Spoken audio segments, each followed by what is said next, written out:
നമ്മെ സഹായിക്കാമെന്നും കരുതാമെന്നും ഓർക്കാമെന്നുമൊക്കെ വാക്കു പറഞ്ഞ മനുഷ്യർ, സ്നേഹിതർ, ബന്ധുമിത്രാദികൾ, നമ്മുടെ കൂടപ്പിറപ്പുകൾ നമ്മളെ മറന്നാലും യേശു നമ്മെ ഒരിക്കലും മറക്കില്ല, നമ്മെ കൈവിടിയില്ല.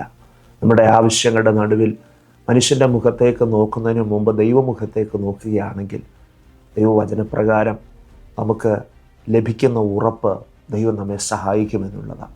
അതിന് ഏറ്റവും വലിയ ഉദാഹരണം ഏലിയാവിൻ്റെ ചരിത്രം തന്നെയാണ്. ഏലിയാവിനെ പോറ്റുവാൻ ഒരു സീസണിൽ ദൈവം കാക്കയെ അയച്ചു. കാക്ക ആഹാരം തനിക്ക് കൊണ്ടു കൊടുത്തു, കെരീത്തിലെ വെള്ളം താൻ കുടിച്ചു. എന്നാൽ ചില നാളുകൾ കഴിഞ്ഞപ്പോൾ കാക്കയുടെ വരവും നിന്നു, കെരീത്തിലെ വെള്ളവും വറ്റിപ്പോയി. എന്നാൽ ദൈവം ഏലിയാവിനെ മറന്നില്ല. തൻ്റെ പ്രവാചകനെ ദൈവം അടുത്ത ഒരു പ്രൊവിഷനിലേക്ക്, അടുത്ത ഒരു കരുതലിൻ്റെ വഴിയിലേക്ക് നടത്തുകയാണ്. ഏലിയാവിനോട് ദൈവം പറയുന്നു, 1 രാജാക്കന്മാരുടെ പുസ്തകം 17-ാമത്തെ അധ്യായത്തിൻ്റെ 7 മുതൽ വാക്യങ്ങളിൽ, നീ സരാഫാത്തിലേക്ക് പോകുക.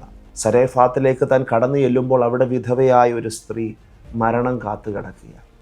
നോക്കൂ, ഒരു സീസണിൽ ദൈവം തനിക്ക് വേണ്ടി കരുതിയെങ്കിൽ അടുത്ത സീസണിൽ താൻ മുഖാന്തരം ഒരു ഭവനത്തിന് മുഴുവൻ അനുഗ്രഹവും ആശ്വാസവുമായി തീരുവാൻ ദൈവം തന്നെ അവിടേക്ക് പറഞ്ഞയക്കുക.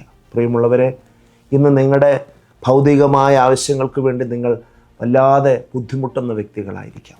നിങ്ങളുടെ കുഞ്ഞുങ്ങളെ പോറ്റുവാൻ, നിങ്ങളുടെ ഭവനത്തിലുള്ളവരെ സഹായിക്കുവാൻ നിങ്ങളുടെ കയ്യിൽ ഒന്നുമില്ലായിരിക്കാം.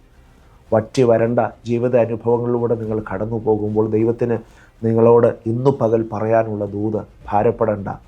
നിനക്ക് വേണ്ടി മാത്രമല്ല, നീ മുഖാന്തരം മറ്റുള്ള പലരും അനുഗ്രഹിക്കപ്പെടത്തക്ക വിധത്തിലുള്ള കരുതലുകൾ ദൈവം നിൻ്റെ മുമ്പിൽ സെറ്റ് ചെയ്തിട്ടുണ്ട്. ഒന്ന് വിശ്വസിക്കാമോ? ഒന്ന് ആമേൻ പറഞ്ഞ് ദൂതനെ സ്വീകരിക്കാമോ?